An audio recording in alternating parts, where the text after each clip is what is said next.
Hello everyone, this is Dom, and in this video I will be discussing the topic of whether you should add multiple labels and how many labels should you add to a post. So hopefully if my internet's working, yeah, it seems to be working, great. Let's go into it then.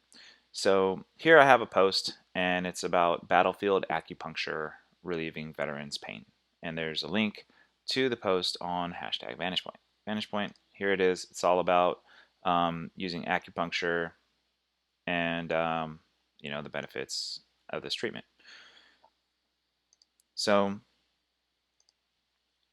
I'm going to open up the details page here. If you go in here, you can see that there's a number of labels added to it. And we do this because in the future, something you may want to do is see all of the posts that have something to do with acupuncture. Maybe your office deals with acupuncture a lot and you want to see how many posts, have you overdone it on acupuncture? Do you need to put out more content on acupuncture? Um, or therapy or pain management, things of that sort. So you can add whatever labels you want. There's no, I mean, my suggestion would be to make sure that the labels that you add are actually applicable to the content that you're sharing. And just so you know, nobody other than you sees these labels. No, not only your team, only within Social Studio do these labels exist. They're not something that go out along with the post. And they only exist so that it can help you find this content in the future. And I'm going to show you really quick how you can use these to find stuff. Um, in order to do that, I'm going to head over to the Department of Veterans Affairs workspace. And as you can see, we've got a lot of content in here. And you may be interested to know that we actually have a lot of content with labels. So let's say if you want to know how much content you've posted and what content you've posted on the topic of veteran homelessness, well, looks like we've got two. If you want to know, let's see, how many posts about women veterans, or yeah, looks like we got two as well, at least for this week.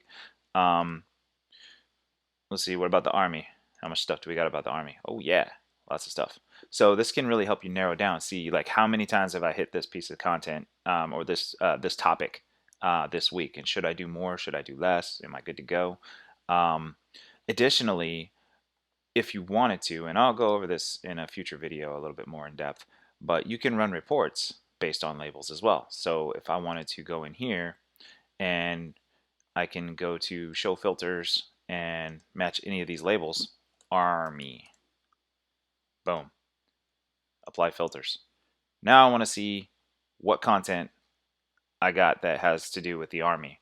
And notice I'm doing this is all different platforms, and I can see all my metrics having to do with Army. And this is particularly useful, say if you're running a campaign or something, a social media campaign, and you want to track how many likes, how many clicks, how many comments, retweets. Plus ones is not a thing anymore. I don't think it's Google Plus. But favorites, link clicks, video views. Like you want to track all these metrics for your campaign. Well, if you don't have a campaign label, if you, you can invent one and just add it to all the content. But if you don't have that label on there, you can't use this. This feature is not useful for you. So it will not only help you find out how much content you've done on the label that you chose, but it'll also help you run reports and metrics so you can track your performance for content that's using that label. So that's why I say use as many labels as you think are necessary and applicable, and that way you can, in the future, you can find content by its label, or you can use that label to run metrics reports and things like that. Hopefully that's helpful. See you guys in the next video.